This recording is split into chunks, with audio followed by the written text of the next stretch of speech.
LSG को मिली सबसे बड़ी राहत, पूरे आईपीएल 2025 के लिए उपलब्ध हुआ सबसे दमदार खिलाड़ी लखनऊ सुपर जायंट्स। बड़े बड़े बदलावों के साथ आईपीएल 2025 में उतरी है यार। बात करें सबसे पहले और सबसे बड़े बदलाव की, तो इनका कप्तान ही बदल चुका है। ऋषभ पंत की अगुवाई में लखनऊ सुपर जायंट्स खेलने वाली है, लेकिन ऋषभ पंत के लिए शुरुआत अच्छी नहीं रही। झटका और सबसे बड़ा झटका उनको तब लगा जब उनका बैकबोन, उनका मैच विनर खिलाड़ी, मैच विनर तेज गेंदबाज Mayank Yadav half of the IPL tournament से बाहर हो गया।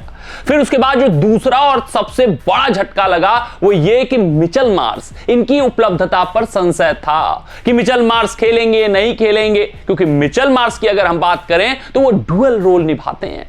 बात करें उनकी बल्लेबाजी की, बहुत खास करते हैं। एट द टॉप ऑर्डर बतौर ओपनिंग बल्लेबाज वो लखनऊ सुपर जायंट्स के लिए खेलने वाले थे। उसके बाद अगर हम बात करें गेंदबाजी की, तो उनकी जो भूमिका रहेगी आईपीएल 2025 में बतौर गेंदबाज, वो बहुत महत्वपूर्ण रहेगी।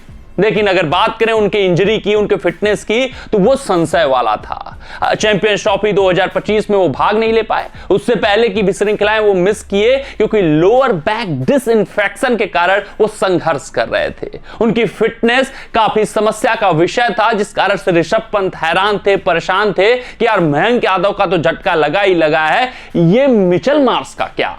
अगर ये बाहर जाएंगे तो फिर लेने के देने हो जाएंगे। जो भी ऑप्शन टेबल पर स्ट्रेटजीज बनी थी लखनऊ की, वो धरी की धरी रह जाएंगी। लेकिन आपको बताते चले कि ऋषभ पंत के लिए खुशखबरी आई है। सिर्फ ऋषभ पंत ही क्यों यार, बात करें लखनऊ सुपर जायंट्स की, तो उनके लिए भी बड़ी राहत की खबर आई है। हालांकि ये राहत पूरी तरीके से नहीं आई है, लेकिन कुछ तो राहत मिला है। मिचेल मार्श की बात करें तो वो बतौर बल्लेबाज फिट घोषित कर दिए गए हैं और पूरे आईपीएल 2025 में वो बतौर बल्लेबाज ही भाग लेते हुए दिखेंगे।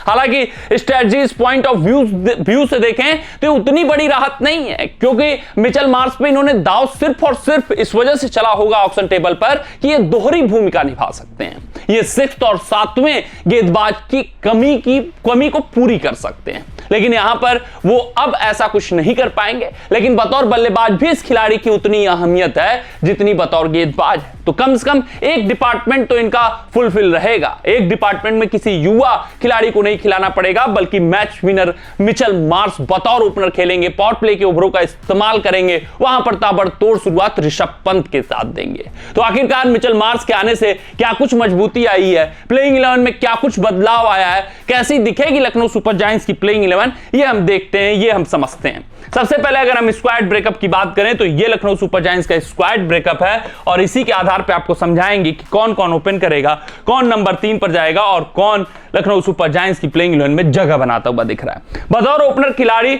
मिचेल मार्श तय थे कि ओपन करेंगे ही करेंगे। तो अब बतौर बल्लेबाज फिट हो गए हैं, अगले वीक ज्वाइन कर लेंगे लखनऊ सुपर जायंट्स को, तो ये खेलते हुए बतौर ओपनिंग बल्लेबाज दिखेंगे। इनका साथ ऋषभ पंत देंगे, क्योंकि और कोई ऐसा नाम नहीं है जो ओपन करता हुआ मुझे दिख रहा है। तो ऋषभ पंत का ओपन करना मेरे हिसाब से तय है।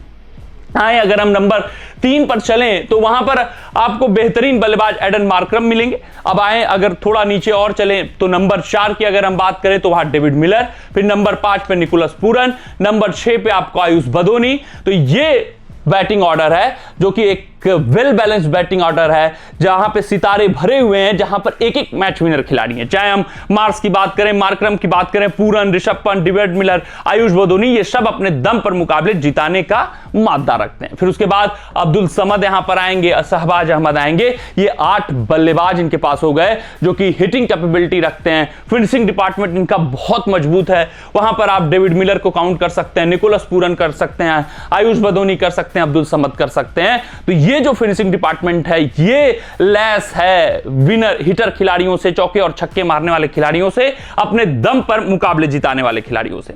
अब वहीं अगर हम गेंदबाजों की बात करें तो मयंक यादव ये चोटिल हैं, हाफ ऑफ द टूर्नामेंट से बाहर हैं, तो शुरुआती मुकाबले खेलेंगे नहीं। तो आपको आवेश खान और मोहसिन खान, दो इनके तेज गेंदबाज दिखेंगे। स्पिन गेंदबाजी की बात करें तो रवि बिश्नोई दिखेंगे, और इंपैक्ट प्लेयर सब्स्टिट्यूट की बात करें तो आकाशदीप होने वाले हैं। टेस्ट होगा इनका शुरुआती मुकाबलों में कि किस तरीके की गेंदबाजी करेंगे, क्योंकि टेस्ट में तो छाप छोड़ा हुआ है, लेकिन T20 में क्या, ये देखना दिलचस्प रहेगा। तो कुछ ऐसी दिखेगी मिचेल मार्श के उपस्थिति से लखनऊ की बल्लेबाजी unit. Rishabh Pant, Mitchell Marsh open करेंगे, मार्करम 3 पे, David Miller 4, Nicholas Pooran 5, Ayush Badoni 6, 7 पे अब्दुल समद, 8 पे शहबाज अहमद, 9 पे आवेश, 10 पे मोहसिन, 11 पे रवि बिश्नोई, 12 पे आकाशदीप। अगर यही मिचेल मार्श बतौर गेंदबाज भी फिट रहते तो देखिए कितनी वेल बैलेंस्ड टीम बनती इनकी।